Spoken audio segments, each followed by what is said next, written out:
No one in Hollywood has been imitated more than Sylvester Stallone. These are his greatest impressions. Yeah, I used to hear Sylvester Stallone sort of saying, doing a lot of swearing like that, talking about I just had one of those days, and his mother loving came out to bust his ass. What about you? I had one of those days. What about you, Alan? Yes, I've had one of those days, too. My mother sent me to the corner shop for a packet of lemon puffs, and I came back with happy faces. So good.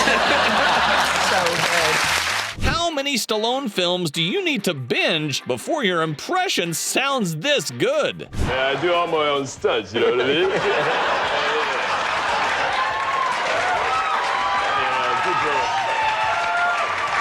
People pay a lot of money to come to the theater. They want to know what I'm doing inside, you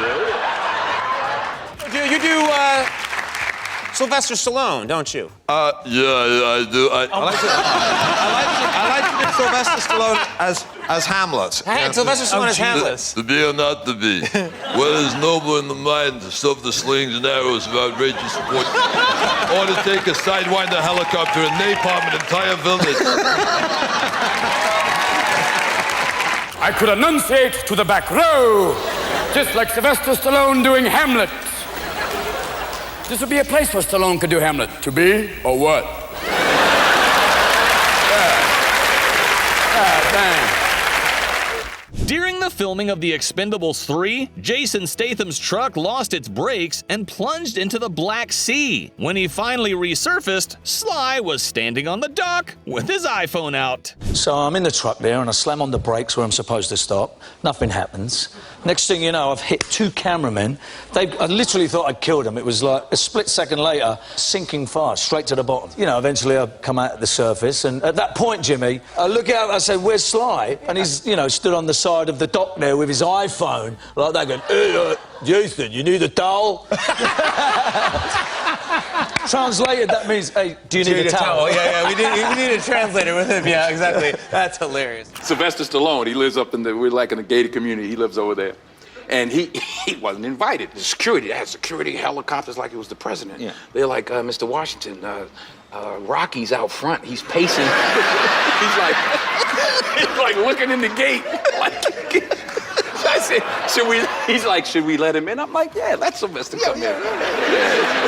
They said he was outside looking sad, like, man. Can you see Rocky? Yo, Mr. Mandela, how you doing? Mr. Mandela, how you doing? How you doing? Yo, Adrian. It's Mandela here. It's Mandela over here. The cast of Suits is known for arguing about everything, but nothing gets more heated than the debate over who has the most accurate Stallone voice. By the way, you gotta work on your Stallone. We need a lower register. That was an incredible Stallone. I've been doing that since I was a kid. You can't touch it. There's food in your mouth. No, I swallowed it. There's food in your mouth. Adrian. That's disgusting. How you doing? This is Sly. I want to come down tonight. We have a few people, nothing special. And, but, maybe they're late, so my buddy Hank Azaria will be coming. If he comes, just let him sit down first, Forget the iconic movie quotes. His daughter proves the real secret to a perfect Stallone impression is just aggressively demanding breakfast. Who does the best impersonation of your father? Probably Sistine. Yeah. That is, you know what? You'll put like that. Come on, sis. How you doing? That's the best. How you doing? No, I don't think so. I'll have this for breakfast. I'll have my shake. I want my pancakes. Put some scrambled eggs and some jelly in it. Jelly, you go back a while. Have you ever heard me have some steak and clam and clam on the half shell? Good morning. He knows me. Yeah. What you up for breakfast goes. It's not that, it's an accent. It's the accent. In the 90s, Stallone's name was the ultimate punchline. This audience was already losing it before Andrew Dice Clay even finished the first sentence of his impression. Here we go. Here's Sylvester Stallone, Robert De Niro, Eric Roberts, Al Pacino, and John Travolta. If they were all going to the zoo together.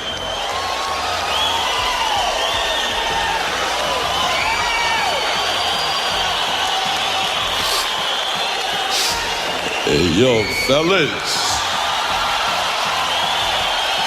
You want to check out the zebra? Yo, who wants to see the zebra at De Niro? You want to see the zebra? I know this is your big comeback. And I know I came back from the dead to train you. But this fight tonight is pure insanity. No way, Apollo. You just want to, you move. You move. Easy, Rock. Not too many syllables. I got lightheaded there. Hey, look, listen, I still got the eye of the tiger, you know that. Look, Rocky, you got the eye of a tiger and the IQ of a lima bean. You're not going to be fighting a man tonight. You'll be fighting an animal. Animals don't scare me. Yeah? Well, this one will. Having a famous brother doesn't guarantee a job in Hollywood. Frank Stallone was flat broke when his brother rejected him, forcing him to mock Sly with his own voice just to get his attention. And here's my brother sitting in this office that's huge, you know, acting like the big shot, right?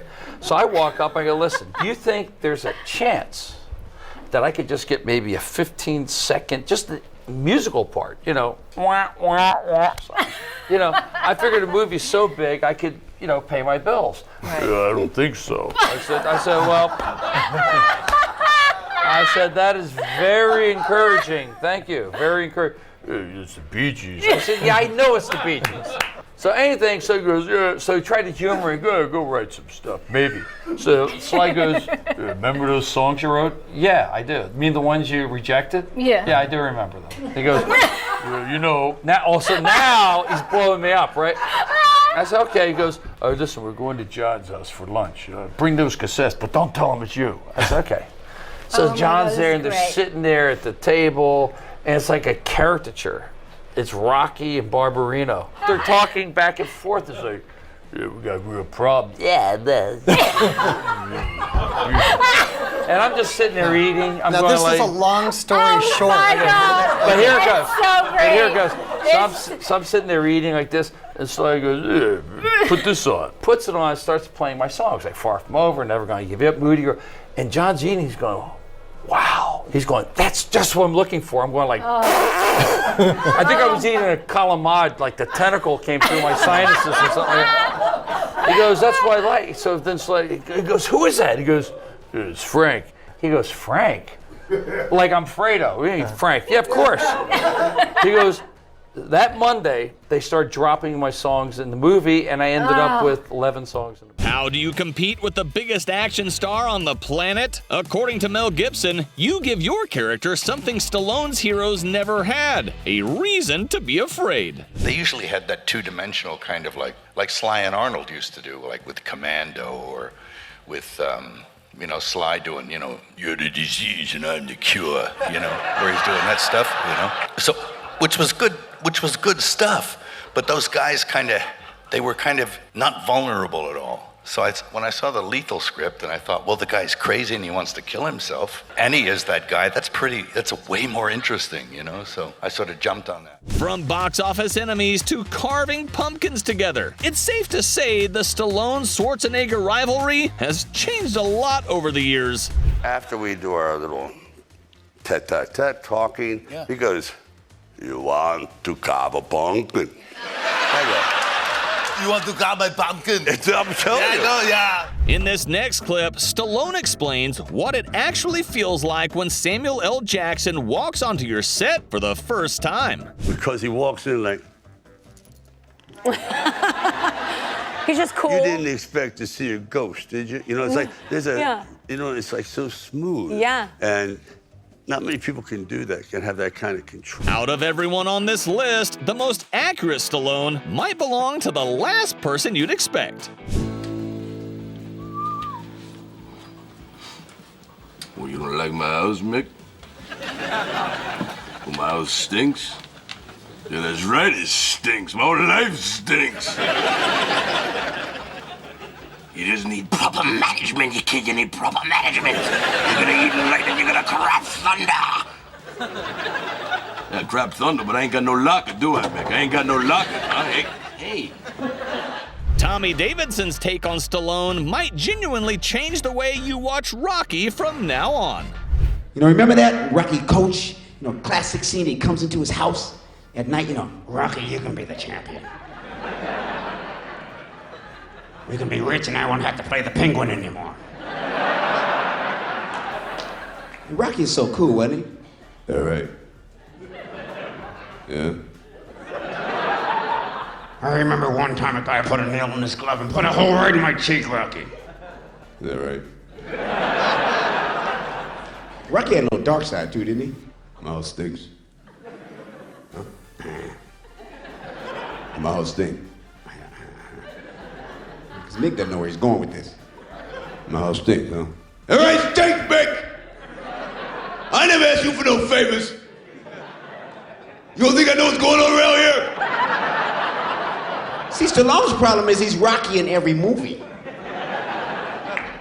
You see, Cliffhanger, it's been 2 years since that accident, and you can't get over it. You were there! I was up in that room, not you!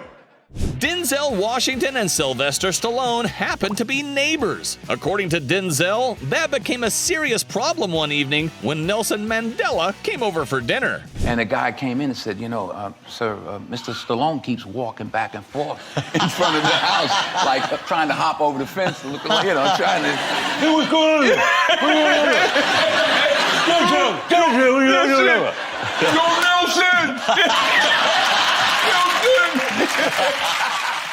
Go Stallone, and I'm not Italian, but you know. Why you look around my house, Mick? Why? I'm not looking out your house, Rocky. No, you look around my house. What's wrong with my house, Mick? It stinks, Mick. Oh, Mick. All right, stinks, Mick. I never asked you for no favors. Now you want to come to my house, huh? Come down to the gym, I couldn't even get a locker. Couldn't even get a locker, Mick! Just do Rocky again one more time. I know, but I'm not there yet.